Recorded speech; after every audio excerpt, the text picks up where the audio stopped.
Good afternoon and welcome to the Exceller Author Podcast. Today we have with us Debarati Chakraborty, the author of the book Embracing the Storm Within, Poems of Vulnerability and Joy, published by Exceller Books. She is a poet whose work gently captures the emotions we often leave unspoken. Growing up as a boarding school student in the hills, she has developed a deep sense of observation and a quiet appreciation for the stories around her. An introverted heart, she found comfort in listening, reflecting, and eventually expressing those feelings in poetry. A collection invites readers to pause, feel, and reconnect with the simple yet profound moments of life. First of all, congratulations to you, ma'am, on having a beautiful collection of poetry published. It's truly a pleasure to have with you with us today. Thank you so much, and good afternoon to everyone listening to this podcast.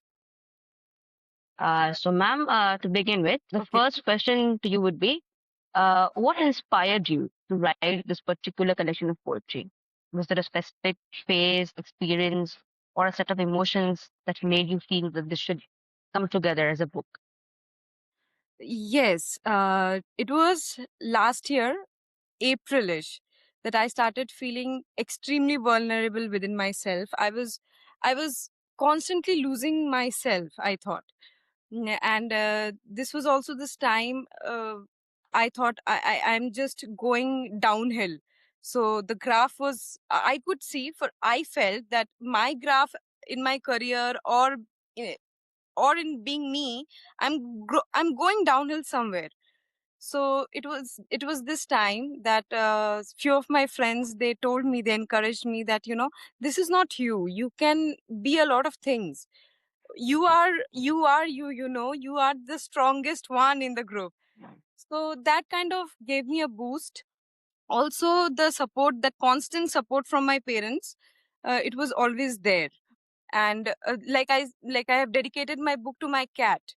I would Right, say that Chunu, he is a very important part of my life, because he taught me a lot of emotions that I never had in me. I used to be very in myself, not very outspoken.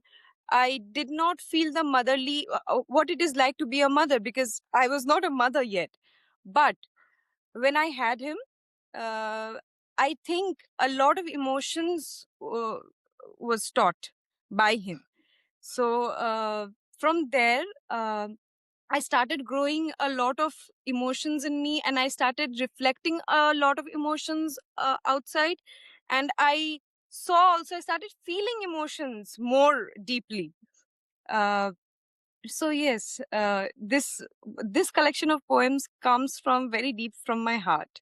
And since I was going through a tough phase during last year, it also portrays, it reflects, I think, few of the poems, they reflect what I was going through. So yeah. right. Three things. First, I have never seen any poet or author, give the credit of their writing to one of their cats. I think that's fascinating. And Oh, the cats are extremely emotionally intelligent. They can teach yes, you a lot of things. They're also very intelligent with emotions. yes. And also, we tend to observe and feel emotions a lot more deeply when tough situations come. And I think that's what distinguishes a poet from other people. I always wrote. Since I was in school, I always wrote. Like, for me, it was an escape. Right. Since I was very introvert. I hardly spoke to anyone. I hardly had friends my through my entire school years. So I just used to write down my feelings. My diary used to be my best friend. And I could never tell my feelings to my parents also, because somewhere I thought I have to be strong, I have to look strong. So that kind of, it was there on my face also. That's why I think I couldn't make much friends in my school years. But it was changed during my college years. Thanks, like, all the credit goes to my college for that. They changed me as a person, most of it. They made me into extrovert. I was very introvert, so I could just speak a little. So yes. Which college were you a part of? Heritage Academy, Media Science Department. My Right, Dean Madhupa Bakshi, like, and my other teachers, like, they groomed me. right. I think the friendships that you develop in college is something else. You cannot compare that Yes. with the school ones. They're Yes. different. So, moving on to our second question. You have spoken about growing up in a boarding school in the hills and being an observer by nature.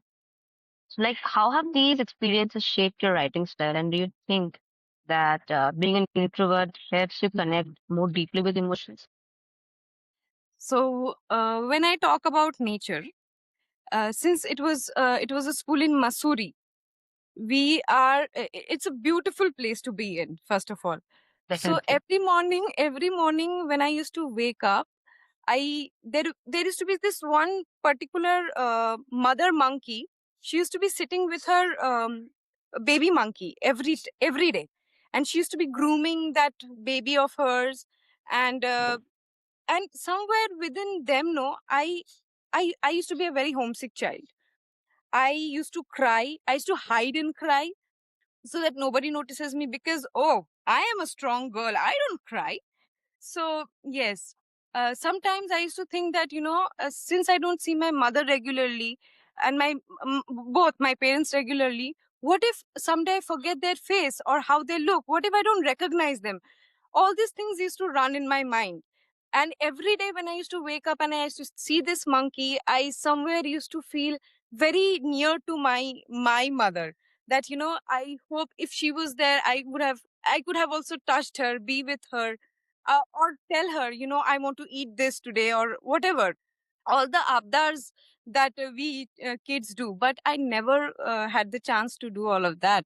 So I took most of the inspirations of love, nurturing from the nature. When the green mosses grew around the hillside, and when I saw the oak tree standing tall, strong, even if the storms are like there are storms and thunderstorms and strong wind passing, but the tree is standing tall.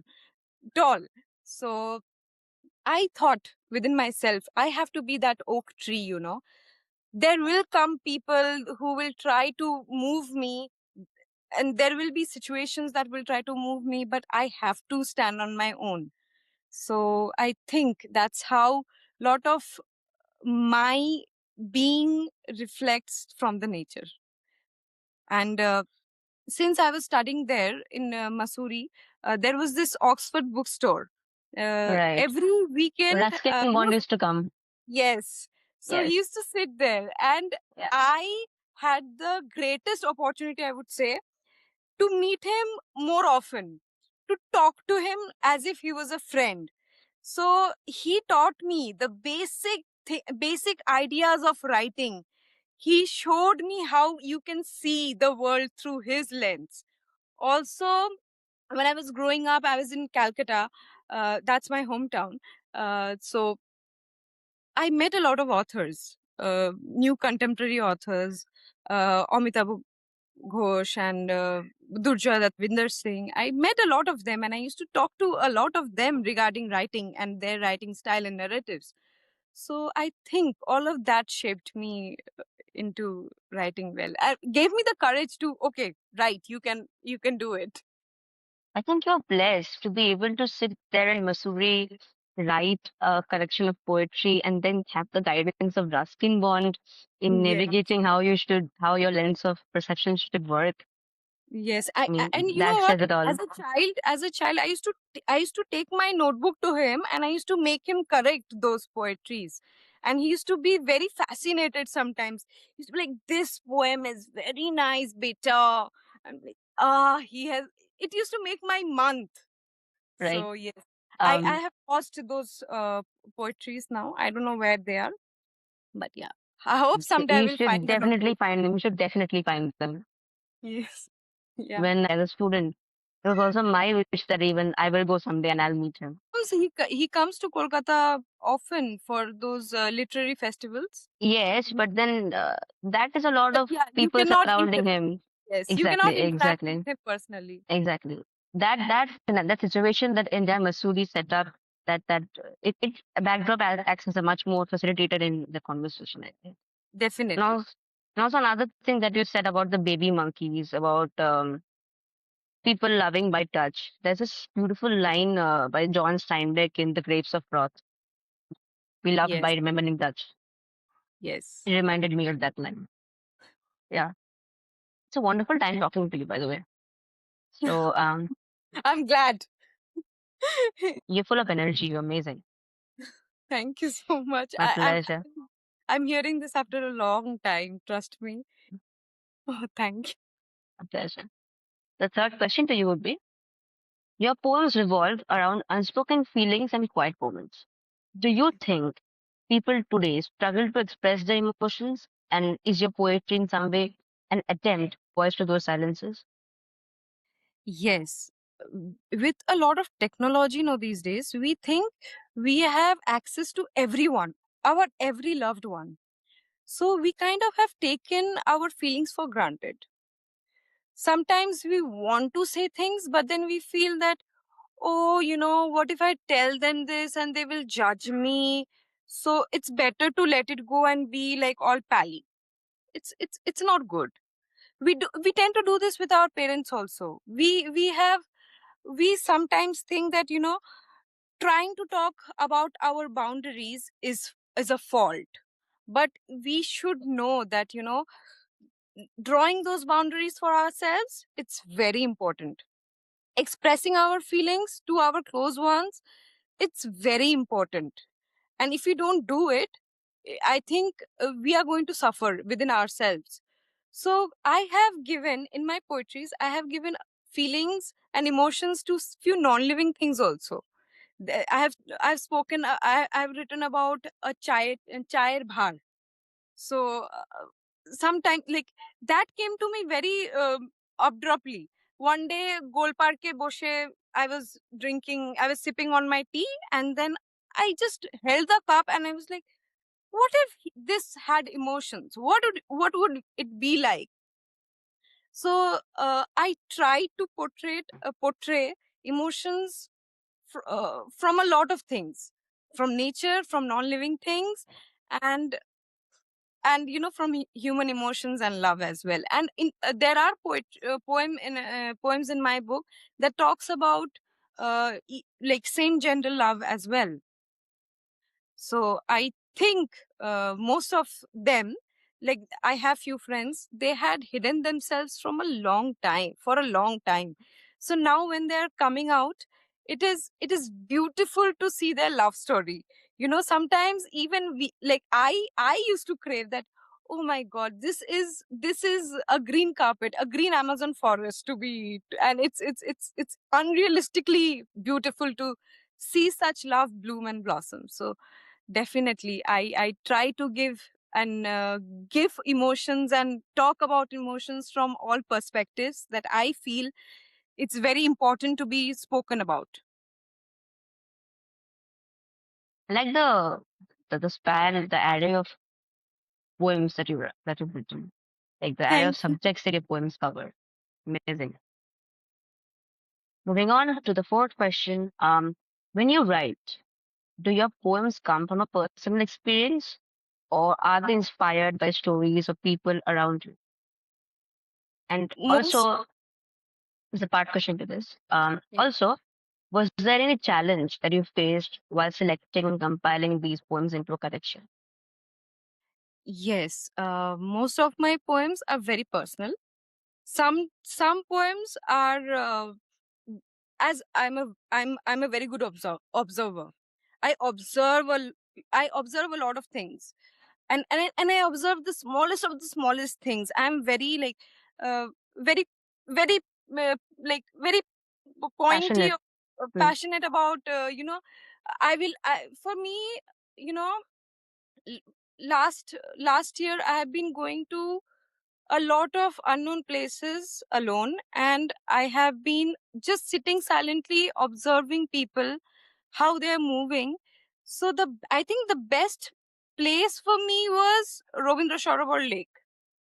I just went there one day. I was sitting there and I was just seeing people from different strata, because a lot of people come there, and they are from different strata. So from there, I extracted a few. And yes, I mean, since I was going through personally, I was going through a lot of emotions during last year. So I thought, you know, I cannot express these feelings. I cannot, it's all in my mind. So since I will not be able to say this, I will just write it. I'm sure there are people who are going through the same thing. So when they read it, they will also, kind of, they will also feel the similarity. It's just not them alone sitting there. There are poetries about breaking free from situations. And for me, I think, and just for everyone, I would like to say, when you think you are stuck in a situation, don't just end your life. Don't think of ending your life, because your life is big. Your life supposed to have all the joys. So don't think yourself to be little. Rather, try to exclude the things that is bothering you. Break through, break free. I mean, breaking free from situations without hurting anyone, I think it is the biggest blessing that you can do for yourself. So yes. I think when people have these tough situations in them, I think what happens is that our vision becomes very short sighted. We cannot Yes. see beyond that point. We think this is the be all and end all of things, and then this is it. This cannot be changed. But then once we can rise above that, and once we can see the bigger picture, we do understand that our life is much, much, much bigger than that one moment, that one feeling that we thought was the center of our own lives. So yeah, I think Yes. that's what you're talking about. Yes. And a very funny, I will tell you a very funny incident. Most of my poetries, I have written it sitting outside my window. So my window is box window. Right. I Okay. used to go outside it, close the window, and I used to hang my legs from the Right. window, and I used to sit there, and I used to feel very calm there. And it used to be midnight, mostly midnights that I write. So sometimes I used to think, what if সামনের জানলার থেকে যদি কেউ আমাকে রাত্রেবেলা বসে এরকম করে দেখে, তাহলে ভাববে এই তো শাকচুন্নি বসে আছে, something is wrong with her. But I'm like, judgments can go anywhere, but this is my peaceful point, and I'm going to sit here. I'm going to make it a point that I write here, and this is going to bring me peace. Yes, so I did that. Two observations to this point. And this observation is like a serious thing to your funny anecdote, which is there's this concept of the liminal space, of the in between space, which is neither this way, neither that way. And I think your box window is that liminal space for you, Yes, which helps you sit in between of your imaginary world and the real world. And then yes, you're in touch of both the worlds, and you can write your poems. I think the yes, window is a symbol for that. yes, Yeah. definitely. Uh, how do you think poetry can help navigate through modern lifestyle? Uh, See, since I've already told, these days, no, due to a lot of technology around us, social media around us, we hardly have the time from our busy lives to read a book or read a piece. Our concentration points have become very low. Once we are just swiping through reels, and the other time we are just reading something, and then sometimes we are so busy in our lives that we forget, if we are reading a poem also, we forget to take the essence from the poem. So in modern world, I would just request everyone, when you are reading a piece, be it a poetry, be it a story, be it an article, just give your entire concentration there, because I think when you put your entire concentration into a piece for reading, you extract a lot of unspoken things as well. So sometimes maybe you're questioning some things, and for me, I think it happens a lot. I have a question in my mind, and I'm like, I'm constantly telling the universe that send me the answer, give me some answers, and I tend to read something, and I exactly find it there. Or I listen to some song, and I literally it just connects to me. So in modern world, it is very important. Yes, we are all busy. We are very busy creatures these days. We don't have time for anybody, even for our self care. But I think in a day, 1 hour for your self reflection, reading a piece, it gives you a lot of clarity on your entire day.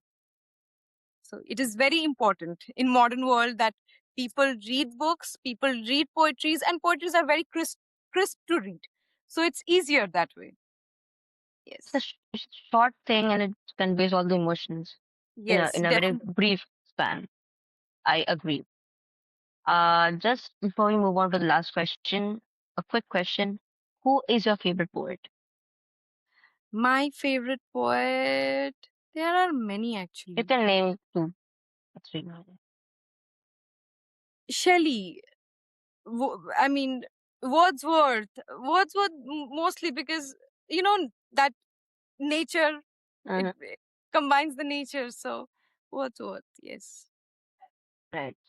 A contemporary world is in today's world.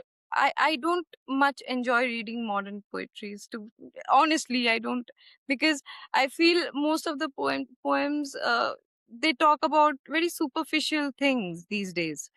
Most of the books these days they talk about superficial love, which I don't think or agree that it's there. So, but I'm sure it's there. I'm sure people find love and people feel extremely loved. But for me, I don't think I love think has to. the expression has become very mechanized, just what you're talking about. And Yes. something has to, take us, rescue us from this mechanical setup, Yes. which is in nature. And No, modern poets are great. There are few modern poets. They are great. Uh, there are few shires from yeah, Urdu. So I read a lot of Hindi poetry as well. so do I. So I feel that essence is still there in that Hindi Yeah, yeah, poetry. yeah. Urdu poetries, I would agree. they're amazing. The lehza is very different, and it's beautiful. It's beautiful to, like, sometimes I just read the poems and I'll be narrating out it loud, and it just gives that thing. And we can't deny that Rabindranath Tagore has been the OG. Yes, he has been able to master all the things. Yes. Today, if I Modernity, don't, hmm, yes, today if I don't hmm, talk about Rabindranath Tagore, my mother is going to take offense because she's this, diehard she's fan. no, like, she has done her things from Bishwabharati, and she's a Right, master in right, Rabindra Sangeet. So hmm right. I think he's someone who has mastered language, modernity, precision, and also the romantic aspect. Like exactly, he has all the things mixed up in a very good proportion to be able to yes, convey it to us. It is neither it very is. romantic, neither it is Hmm. very urbanized or mechanized. It is the perfect mix of the two. It is not, and when you read Rabindranath Tagore's pieces, you will not find it out of the place. No, it's very You precise. will, Yeah. yes, it is. It is just so nice. So my last question to you would be, what kind of experience did you have with Excel books, and how did you think that the publishing house made it easy for you to head on to your publication? So I had a very good experience. I mean, Exceller books, they have exceeded my expectations. Okay, so they basically, I just had to write the book and I gave it to them, and they did it all. I never had to worry about, oh, what's going to be after this, what am I going to do after this. So they just accepted however I gave them they give them my draft, and it was just very smooth process.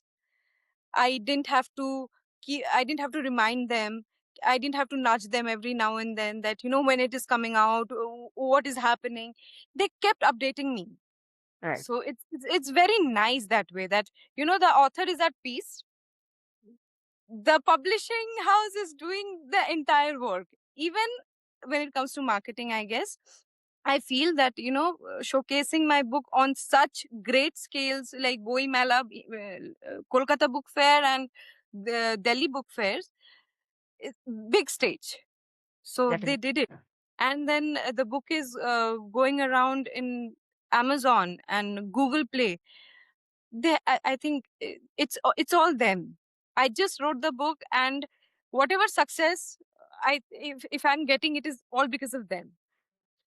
So they have played the major role. So extremely thankful. I will forever be grateful. So all the other books that will be coming again will be given. Excellent books. Yes, definitely. Who else? It's like a home now. It's a home for my books. That's a really lovely thing to say.